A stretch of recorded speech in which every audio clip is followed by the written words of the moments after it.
Made in India C-295 એરક્રાફ્ટનું સફળ પરીક્ષણ થયું છે. દેશનું પ્રથમ made in India military transport aircraft છે તે બનાવવામાં આવ્યું છે. વડોદરામાં પ્રથમ ટેસ્ટ ફ્લાઇટ સફળતાપૂર્વક પૂર્ણ થઈ છે.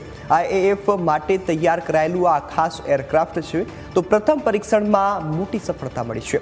સંરક્ષણ ક્ષેત્રે ભારતની આત્મનિર્ભરતા તરફ આ મોટું પગલું છે.